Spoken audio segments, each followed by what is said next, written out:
Graças a Deus, irmãos, estamos juntos mais uma vez para dar continuidade ao nosso estudo no livro de Apocalipse, né? Não é um ensino, eu não ensino vocês. Quem nos ensina é o Espírito de Deus. E que a graça da parte de Deus, nosso Pai, e da parte de nosso Senhor e Salvador Jesus Cristo esteja com todos os irmãos. Que Deus nos abençoe, que Deus nos oriente sobre essas coisas que vamos falar aqui hoje, que Ele abra os olhos do nosso entendimento. Eu peço ao Espírito de Deus, porque Ele é o verdadeiro e o divino Mestre, e que nos ensine, que esteja conosco. Nós queremos estudar hoje o capítulo 21 de Apocalipse. Apocalipse, capítulo 21, e tendo por título hoje A Cidade Santa. Não é?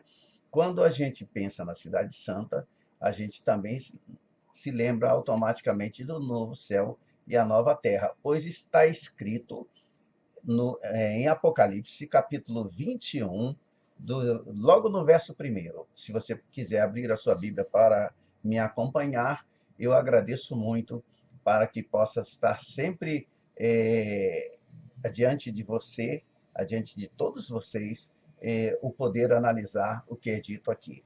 Pois eu não sou o dono da verdade, respeito os irmãos, e, na verdade, quando eu vejo alguma coisa que é um ensino falso, eu me levanto contra ele, pois eu não admito ensinos falsos, né? Mas todas as pessoas podem se enganar, isso quando não é de propósito, né? Então nós temos que estar atentos ao que diz a palavra de Deus.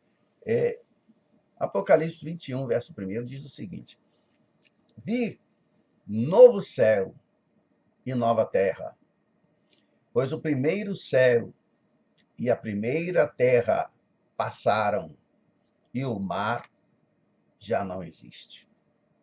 Um novo céu e uma nova terra. Eles que eu estou dizendo, o novo céu e a nova terra, não resultarão de alguma catástrofe não registrada nas Santas Escrituras, que teria talvez ocorrido entre o 20º e o 21º capítulos. Muito pelo contrário, meus amados. São resultantes do processo de redenção e do reinado de Cristo durante 1000 anos. Veja bem, não sei, para que você fique bem entendido. O novo céu e a nova terra não vai resultar de nenhuma catástrofe que não esteja registrada nas Escrituras, né? Por exemplo, esse furacão que se abateu lá agora, que matou um monte de gente lá, né, nas proximidades da Flórida, vocês assistiram na televisão, aquilo ali não está registrado nas Escrituras. Então, eu quero dizer para você que o novo céu e a nova terra, de que fala a Bíblia, não vai ser resultado de nenhuma catástrofe natural. Será o resultado do processo de redenção e do reinado de Cristo durante 1000 anos. Na verdade, inconcebível que a obra redentora de Cristo, que culminará com o reinado milenar de Cristo, venha a resultar em tão colossal fracasso como a destruição total que alguns querem ver aqui. Você me entendeu? Tem muita gente que acredita que aí vai acabar tudo, vai ser tudo destruído. Então eu pergunto, por quê? Então Jesus trabalhou durante 1000 anos, e com a igreja, e governando, e reconstruindo. Por que ele lutou tanto durante milênios para impedir que Satanás pudesse destruir a terra? Para no final de tudo ele mesmo destruir? Eu acredito que Satanás falaria assim para ele: Senhor, se eu soubesse que o Senhor ia destruir tudo, eu não teria tido tanto trabalho, eu deixava que o Senhor destruísse. Porque a minha vontade era destruir tudo. É claro, a vontade de Satanás é destruir tudo. O ladrão vem para roubar, matar e destruir. E aí Jesus impede o tempo todo para, no final de tudo, o próprio Jesus destruir. Onde está a graça nisso aí? Onde está a sabedoria? Onde está o amor de Deus? Ele lutar o tempo inteiro durante séculos e séculos, durante milênios, impedindo que Satanás destrua a terra, para depois, no final, ele mesmo destruir. Então, tem muita gente, muito sábio aí, segundo o mundo, que vê nesse versículo a destruição de tudo para que Deus reconstrua tudo de novo. Deus fará tudo novo, mas não tudo de novo. Então, irmãos, aqui, nesse momento, nós temos um retrospecto feito pelo apóstolo João. Preste atenção. Em 2 aos Coríntios, capítulo 5, verso 17, ele diz assim: as coisas antigas já passaram, eis que se fizeram novas. As coisas antigas já passaram, não quer dizer que deixaram de existir. O seu aniversário desse ano já passou? Já, não já? E você está aí curtindo seus dias abençoados, né? Ou dias de lutas, ou dias de vitórias, quem sabe. Uma vez consumados a purificação final da terra e o julgamento do grande trono branco, a redenção estará completa. É necessário que você preste atenção nisso. Estará completa, finalizada, consumada por 1000 anos. Cristo e os seus santos estarão trabalhando, meus amados, na tarefa da restauração de todas as coisas. E o resultado é registrado nesse versículo, no versículo 1 do capítulo 21. Aqui, nesse versículo, se completa a história da redenção que começou no Jardim do Éden. Foi lá que começou. Você sabe disso. Todos os esforços humanos para se restaurar a terra falharam redondamente. Cada civilização trouxe em si mesma germens de sua própria destruição. E resta uma única esperança, uma só, a bendita esperança. Você pode ler, se quiser comigo, em Tito 2,13, o seguinte: aguardando a bendita esperança e a manifestação da glória do nosso grande Deus e Salvador Jesus Cristo. Ou melhor, veja só, vale a pena repetir, irmãos, vale a pena. Aguardando a bendita esperança, leia comigo, e a manifestação da glória do nosso grande Deus e Salvador. Deus e Salvador. Ele é Deus e Salvador. Ele não é só Deus e nem só Salvador. Grande Deus e Salvador, Cristo Jesus. Tito 2, versículo 13. Não é muito bom a gente prestar atenção, às vezes, nas vírgulas, nos pontos e vírgula, no ponto final, nas aspas, nas reticências. É bom. Não temos que ler como quem está lendo um jornal. Imagine você, se você puder, as condições que prevalecerão neste mundo depois das 7 últimas pragas e depois do Armagedon. Imagine. E aí procure, então, imaginar as transformações que ocorrerão em 1000 anos de reconstrução sob a supervisão pessoal de Jesus Cristo. Se você imaginar isso, você poderá compreender o que João, meus irmãos, o amado, não é? O apóstolo amado viu. Novo céu e nova terra, pois o primeiro céu e a primeira terra já passaram e o mar já não existe. Não há nada, não existe nada na palavra passaram, ponha entre aspas, passaram, que sugira qualquer modalidade de destruição. Claro que não. Só quem quer ver isso é que vê. Dizemos que nossos entes amados passaram desta vida para outra. Passaram para uma nova dimensão da existência e em breve serão esquecidos por aqui. Passaram, põe entre aspas aí. Nesse caso do Apocalipse, é um termo próprio da redenção. Sim, após a sua conversão, Paulo declarou, abra aspas, porque são palavras do apóstolo Paulo: as coisas antigas já passaram, eis que se fizeram novas, fecha aspas. Ponto. Ponto, sim. Outro tanto se pode dizer com relação à terra redimida: as coisas antigas já passaram. E também, no verso 5 do capítulo 21, quando o Senhor diz: eis que faço novas todas as coisas. Faço novas, e eu friso, não está escrito faço de novo. Não fazer de novo, mas faço novas todas as coisas. E o mar já não existe. Isto não significa que não haverá mais água sobre a superfície da terra, mas antes que as terras e as águas estarão mais bem regularmente divididas, eliminando todas as regiões estéreis. Sim, verdade. E fazendo com que cada região do nosso globo seja qual o Jardim do Éden. Essa transformação na face da Terra, provavelmente, veja que eu usei a palavra provavelmente, será o resultado daqueles poderosos terremotos tão frequentemente mencionados nas profecias referentes aos últimos dias. Eu estou falando dos terremotos profetizados, não dos noticiados na televisão nem na internet.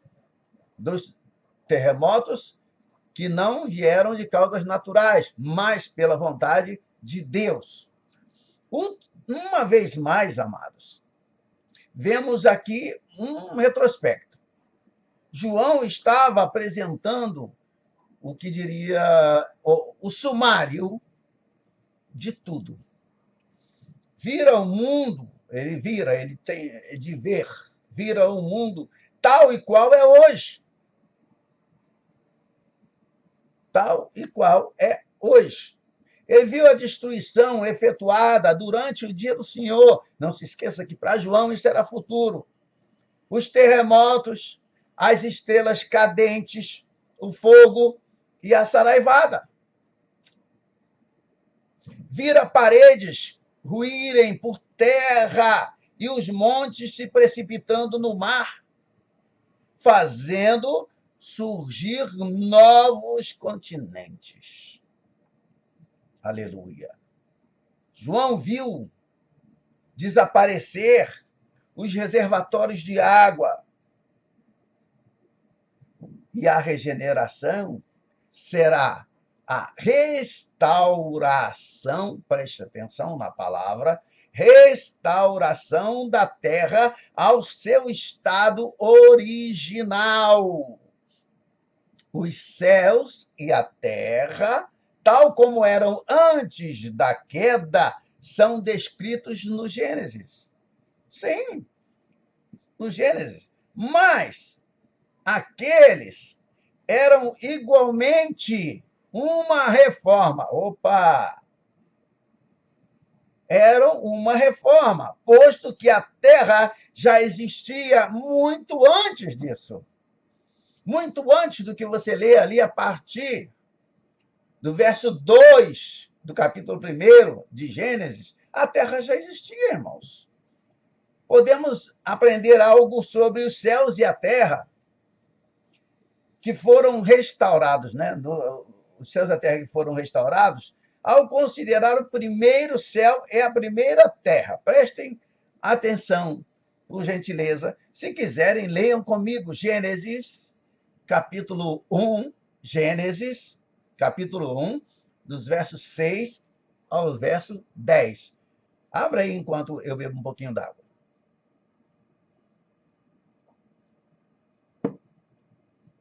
Apenas para molhar os lábios. Vamos ler? E disse Deus: haja firmamento no meio das águas e separação entre águas e águas. Fez, pois, Deus o firmamento e separação entre as águas debaixo do firmamento e as águas sobre o firmamento. E assim se fez. Chamou Deus ao firmamento céus. Houve tarde e manhã, o segundo dia. Disse também Deus: ajuntem-se as águas debaixo dos céus num só lugar, e apareça a porção seca. E assim se fez. A porção seca foi chamada, ou melhor, deixa eu falar exatamente igual a Bíblia, porque eu estou lendo. A porção seca chamou Deus terra, e ao ajuntamento das águas, mares. E viu Deus que isso era bom. Aí o verso 10 do capítulo 1. Meus amados, o vocábulo aqui traduzido como mares, tanto no hebraico como no grego, pode ser empregado para indicar qualquer massa de água, grande ou pequena. O sentido exato tem de ser depreendido do contexto. Os mares originais poderiam ser suficientemente grandes para conter baleias e, no entanto, não serem maiores do que o atual mar Mediterrâneo. Por outro lado, talvez existisse um grande número de mares ligados entre si. Novos continentes poderiam emergir dos oceanos e ainda haveria grande abundância de água. Quando João o apóstolo escreveu, e o mar já não existe, talvez tenha querido dizer que os grandes oceanos ficaram coalhados de novas extensões terrestres. De modo que teríamos, então, os mares aludidos no livro, ou mencionados, como queira, no livro de Gênesis, ao invés do mar, ou oceano dos nossos dias. Ora, se havia menos água no princípio e mais terra seca, onde, é uma pergunta que deveríamos fazer, onde estava o resto da água? Onde será? Você pode imaginar? Você lembra do que leu? O livro de Gênesis é que diz isso para mim e para você. Sim, o firmamento, chamado céu, é a abóbada celeste, a atmosfera que circunda a Terra. Esse firmamento estava no meio das águas, pelo que dividia águas de águas. O livro de Gênesis sugere que a quantidade de água que estava acima do firmamento era mais ou menos igual à que estava abaixo do firmamento. E as águas que naquele tempo se achavam acima do firmamento não se encontravam sobre a superfície da terra. Claro, não é lógico. Se estava acima do firmamento, não poderiam, logicamente, estar na superfície ou sobre a superfície da terra. E ao invés de haver, como hoje, 3/4 partes de água e apenas 1/4 parte de terra, talvez houvesse mais terras emersas do que águas. Os animais que Deus criou com facilidade poderiam migrar para todas as regiões da Terra, onde os seus restos até hoje podem ser encontrados. Você que gosta de ver, consultar bastante a internet, já deve ter visto isso. Até, queridos, as mais remotas ilhas perdidas no mar poderiam estar ligadas às massas de terras continentais, como deve ter realmente sido o caso. Grandes alterações devem ter tido lugar sobre a superfície da Terra depois daqueles dias que eu digo de recriação. Recriação. Se você duvidar da palavra recriação, veja a diferença de Gênesis 1:1 para Gênesis 1:2. E veja que quando Deus vai criando, na verdade, ele está recriando. Ele não criou. Primeiro, você não vai encontrar ali dizendo que Deus criou as águas. Você já acha.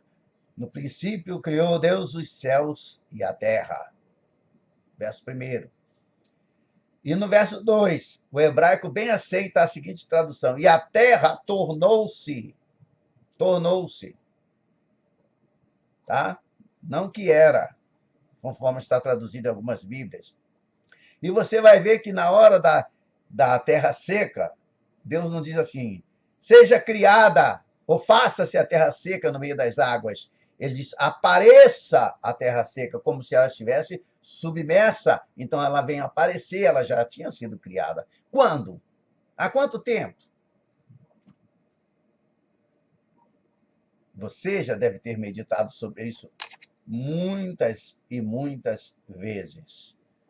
Muitas e muitas vezes. Irmãos, voltando aqui. Mas, que poderíamos dizer sobre as águas que estariam por cima do firmamento? Que poderíamos mencionar? Atualmente, não existem mais tais águas. Essas águas, naquela altura, seriam quase inteiramente transparentes. O Sol, a Lua e as estrelas certamente podiam ser avistados, embora não com a mesma clareza em que podem ser vistas hoje. Não é?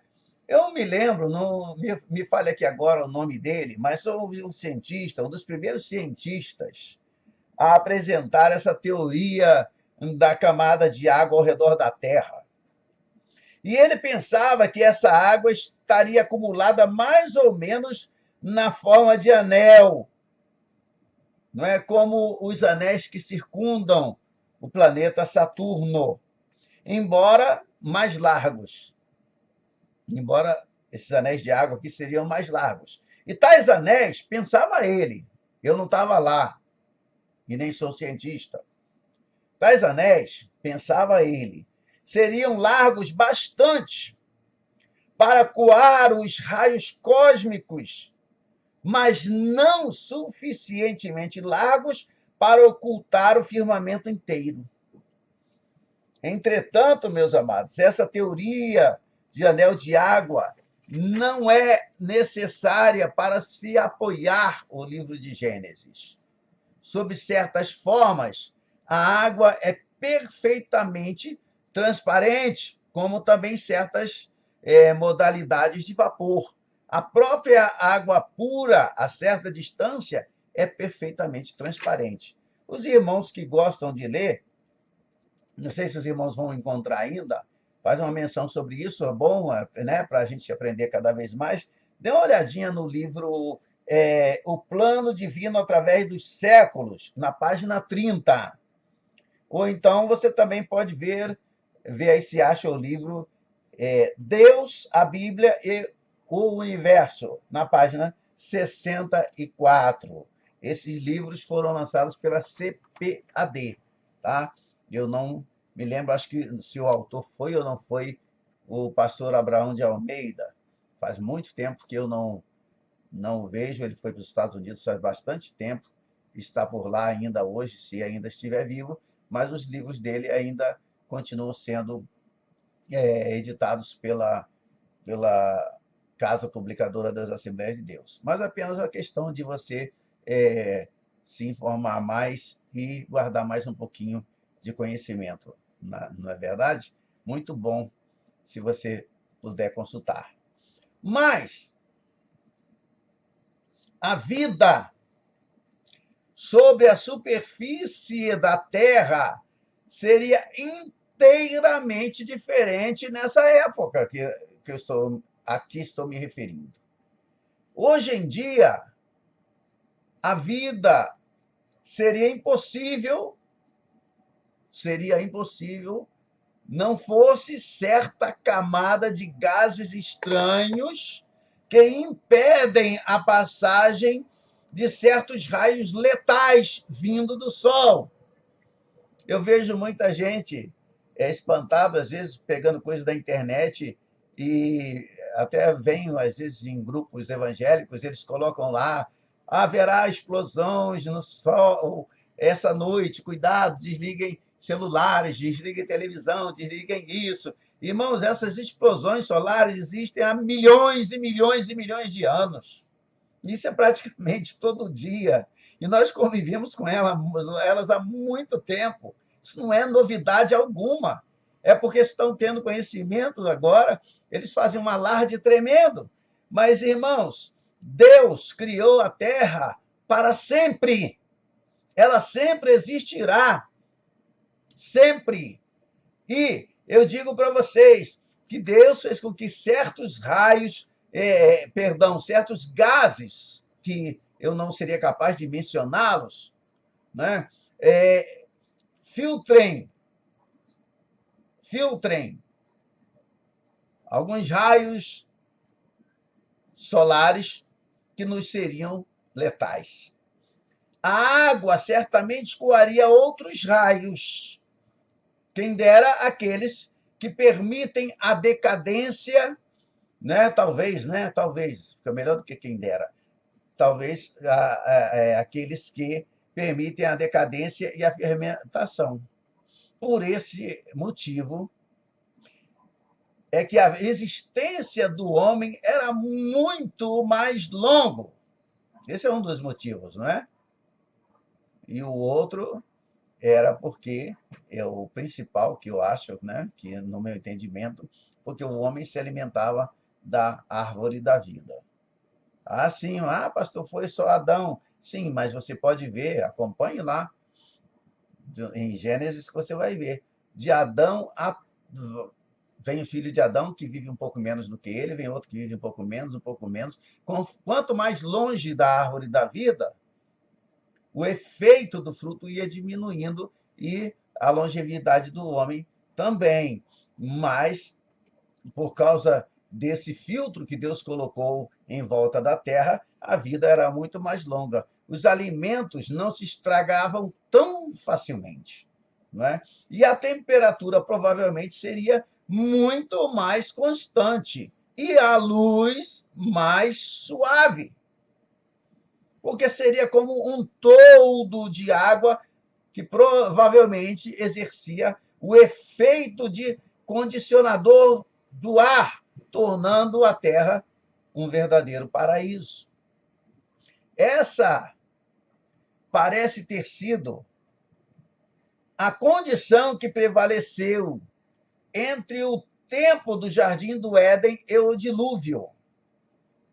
Esse envoltório de água por cima do firmamento deve ter provido a vasta quantidade de água necessária para o dilúvio, pois as nuvens de chuva, tal qual as conhecemos hoje em dia, não seriam uma fonte suficientemente grande de água para produzir o dilúvio que encobriu a terra até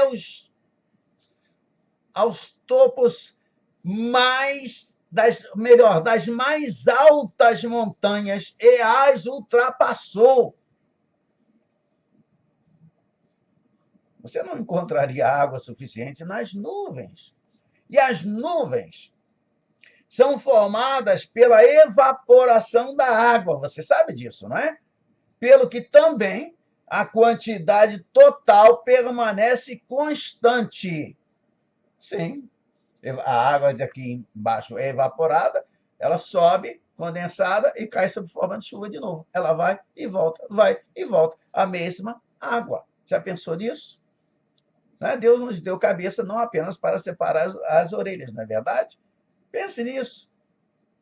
Não é? Por ocasião do dilúvio, no entanto, a quantidade de água sobre a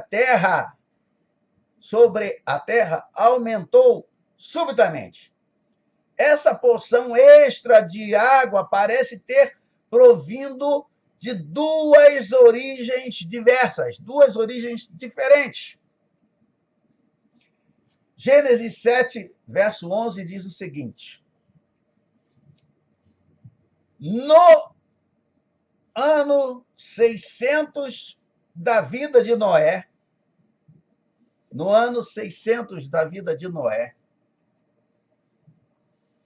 aos 17 dias do mês, nesse dia romperam-se as fontes de água. Perdão, irmãos, eu vou ler outra vez. No ano 600 da vida de Noé, aos 17 dias do mês, nesse dia romperam-se as fontes do grande abismo e as comportas dos céus se abriram. Água vindo de baixo e água de cima.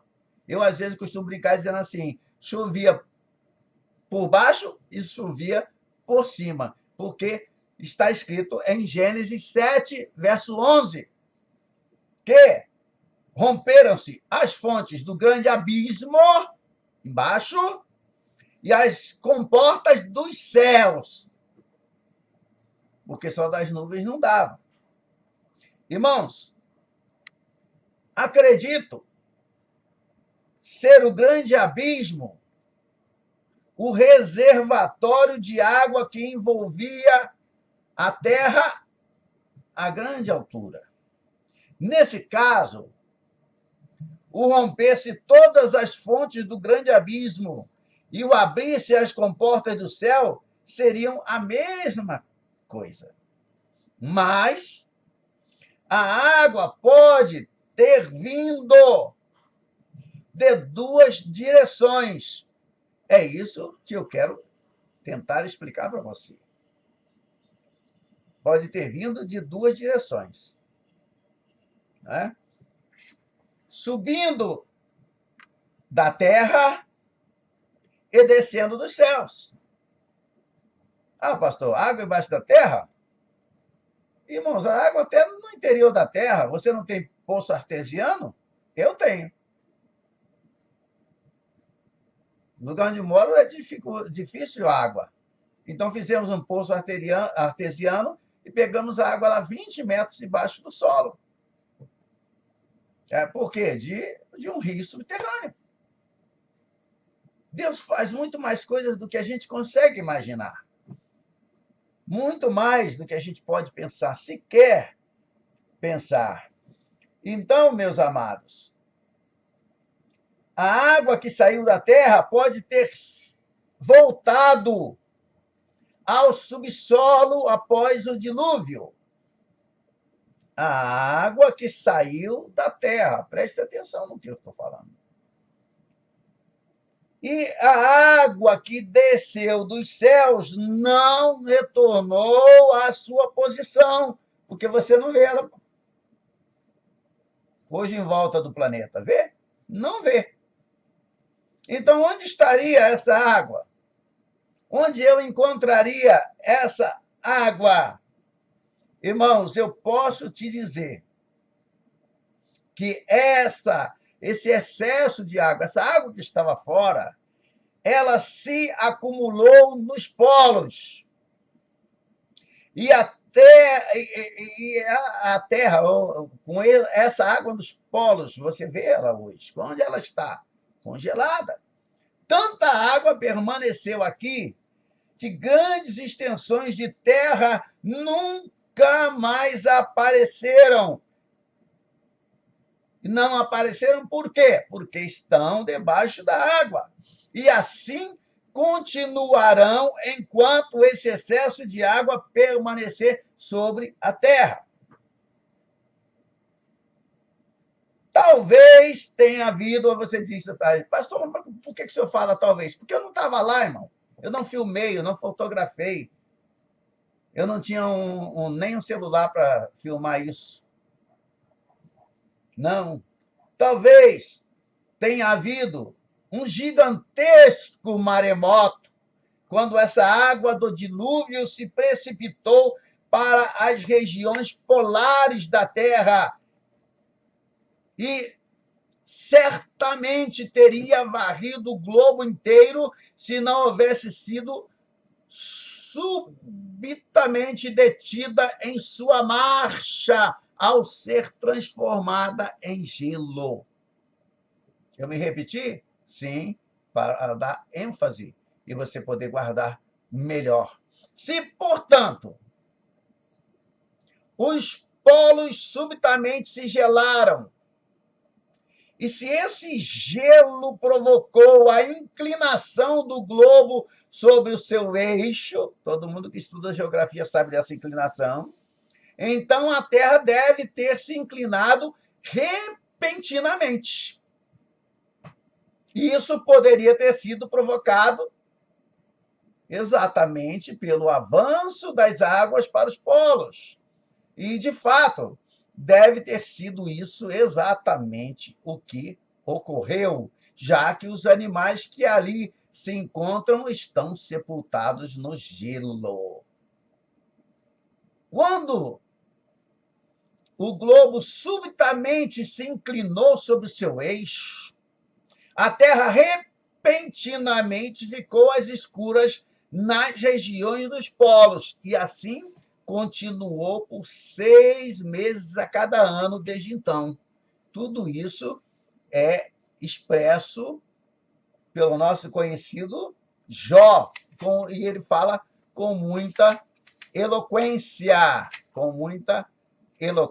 meus amados. Ele diz assim, no capítulo 38, dos versos 8 ao 11. Se você quiser ler comigo, acompanhe aí, Jó 38, dos versos 8 ao verso 11. Ou, quem encerrou o mar com portas quando irrompeu a madre? Quando eu lhe pus as nuvens por vestidura e a escuridão por fraldas. Quando eu lhe tracei limites e lhe pus ferrolhos e portas, e disse, até aqui virás e não mais adiante, e aqui se quebrará o orgulho das tuas ondas. Veja bem, meus amados, muitos irmãos com medo dos profetas da internet, dizendo que o mar vai invadir, vai destruir tudo. Olha, irmãos, todo mundo pensava que o furacão Matthew, ou Mateus, se vocês quiserem em português, ia varrer com a Flórida agora. Quando ele chegou na Flórida, virou apenas uma tempestade. Nada comparável ao furacão que matou centenas de pessoas. Deus faz assim, ó, e tudo muda. Seja lá o que venha acontecer, eu te digo com toda certeza, Deus está no controle. O Eterno controla tudo o que acontece. E veja o que ele diz. Quando eu tracei limites, e lhe pus ferrolhos e portas e disse, até aqui, ó mar, tu virás. Até aqui você vem. Mas você não vai mais adiante. Aqui, ó mar, se quebrará o orgulho das tuas ondas. Confira, amados. Jó, capítulo 38, de 8 a 11. Entre acreditar na palavra de Deus, na palavra do Deus vivo, na palavra do Eterno, e acreditar em tantos profetas que estão profetizando desgraça, esquecendo que há um Deus no céu, falando em nome de Deus coisas que Deus não mandou falar. Eu fico com a palavra de Deus. Você faça o que quiser. Eu falo igual Josué. E vou dizer o que Josué disse em outras palavras. Mas se você for lá meditar, você vai ver que eu não estou torcendo as escrituras. Josué disse, olha, escolhei hoje a quem sirvais. Ou vocês escolhem os demônios do lado de lá do Jordão, ou os demônios do lado de cá do Jordão. Mas eu e a minha casa serviremos ao Senhor. E eu digo, ou vocês escolhem os profetas de hoje, os profetas da internet, da televisão, seja lá de onde for, ou a palavra de Deus. Eu escolho crer na palavra do Deus vivo, porque ela jamais mudará, jamais mudará. Essas palavras de Jó 38, versos 8 a 11, têm sido aplicadas ao Gênesis por muitos comentadores, muitos que julgam tratar-se da ocasião em que Deus separou as águas formando os mares. Entretanto, ou mais, porém, todavia, contudo, não existe qualquer indicação de turbulência ou de romper de águas com grande ímpeto no relato da criação em Gênesis. Não existe. Não aparecem nuvens na história relatada no Gênesis. E, de fato, meus amados, vemos ali que nunca antes havia chovido sobre a face da terra, mas apenas que um vapor subia e regava a terra. Não há qualquer menção de chuva até o dilúvio. O todo de água que circundava a terra poderia ter produzido alguns efeitos realmente surpreendentes, principalmente ao pôr do sol, produzindo luzes refletidas de cores, como eu usaria, é um termo quase não se usa mais hoje, iridescentes, né? Iridescentes. Ao mesmo tempo, cores impressionantes, se quiserem, até mesmo agora. Algumas vezes podemos ver ainda o sol, mesmo depois de haver desaparecido atrás, eu posso dizer assim, do horizonte, se a atmosfera está nas condições apropriadas. Os raios de sol se inclinam. Os raios de sol se inclinam devido à refração da água no firmamento. E um toldo de água certamente produziria um longo crepúsculo. Talvez a noite nunca ficasse completamente escura. Porém, quando o firmamento perdeu essa camada de água e a terra se inclinou sobre o seu eixo, prevaleceram trevas espessas à noite. E assim Deus fez a escuridão como fraldas, segundo revelou Jó. Os geólogos nos dizem que os tempos de clima normal sobre a Terra são períodos de baixo relevo topográfico. Altas montanhas estão vinculadas a clima frio. As grandes cadeias de montanhas poderiam ter surgido depois do dilúvio, após o dilúvio. E isso explica o fato de que as montanhas, isso explica o fato de que as montanhas ainda se precipitarão no mar, como resultado do terremoto final. Como resultado do terremoto final, Deus estará restaurando a terra à sua forma original. O calor das 7 pragas certamente dissolverá o gelo. Não estou me referindo agora ao que chamam de aquecimento global, não. Eu estou falando do calor das 7 pragas, e quando isso acontecer, a igreja já estará lá. Mas também, sem dúvida, causará a evaporação, atraindo de volta ao firmamento vastas quantidades de água. Então, uma vez mais, haverá água acima e abaixo do firmamento. A água abaixo do firmamento formaria mares ao invés de grandes oceanos. Isso restauraria os céus e a terra ao seu estado original. Para não me prolongar mais, eu quero deixar o final, que não será longo, não é? Para que você veja depois. Então, gravarei a parte final do capítulo 21. Até aqui, a parte 1.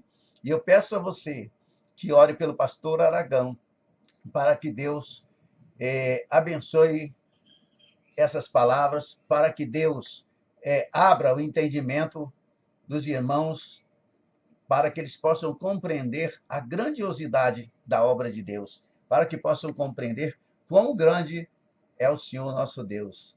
How great thou art. Quão grande ele é, não é? Quão grande és tu. Irmãos, que Deus te abençoe. Me faça uma gentileza. Compartilhe esse vídeo. Deixe seu comentário, deixe suas perguntas. E ore para que Deus possa abençoar o pastor Aragão cada dia mais. Abençoar em todos os sentidos, porque eu preciso de bênçãos em todos os sentidos. Se você está assistindo pela primeira vez, inscreva-se no canal. E se você já assistiu outras vezes, compartilhe, deixe o seu like aí, porque ajuda a gente, ajuda sim, tá? Porque os vídeos que são pouco vistos, ou que as pessoas não gostam e tudo, eles são retirados do YouTube. Eu não gostaria de ter tanto trabalho para poder compartilhar com vocês o que tenho aprendido, para depois perder, ver os vídeos retirados do YouTube, tá bom?